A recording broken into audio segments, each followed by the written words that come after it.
Hi friends, today we will learn belt friction from engineering mechanics. So you can see this figure in which there is a wheel over which a flat belt is placed.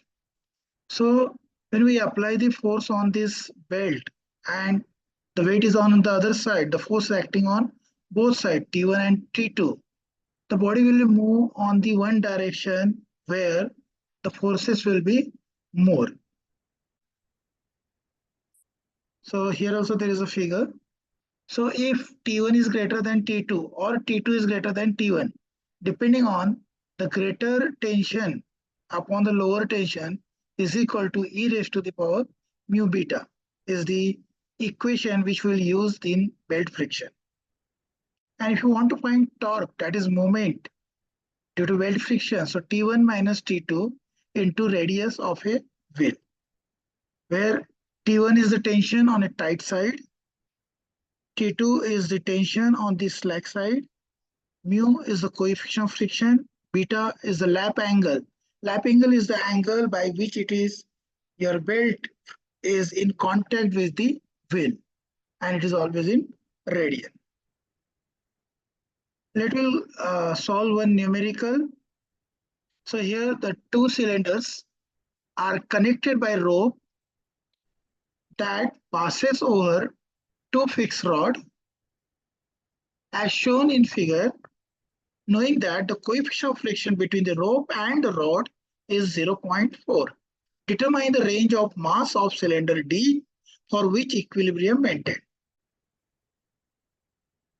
It's a figure in which you can see that there is a two rods and over which the two cylinders A and D are suspended.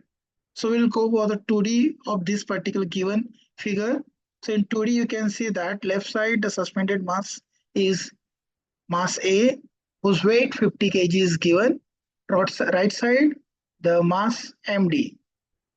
And you can see in the shaded portion on the left wheel the belt is in contact with the wheel is for an angle of 90 degree, that is pi by 2 in radian.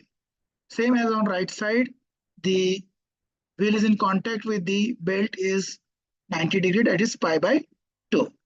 So total lap angle is beta 1 plus beta 2, or we can say beta B plus beta C, that is pi by 2 plus pi by 2 is equal to pi. The mass of block A is equal to 50 kg, coefficient of friction mu is 0.4, and we have to calculate mass of block D.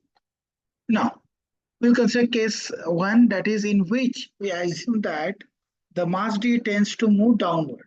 If mass D tends to move downward, means definitely mass A is less. So here MD is greater than MA, that means that weight of D is greater than weight of A. And our formula is that the MD greater upon small is equal to E raised to mu beta. So mass of D upon mass of A is equal to E raised to the power mu beta. The value of mu is 0.4 and beta is pi. And then we substitute the mass of A, which is 50 kg. So we'll get mass of D, that is 175.68 kg. Then we'll go for the case 2 in which mass D is hold the system in equilibrium, or mass D will tends to move upward.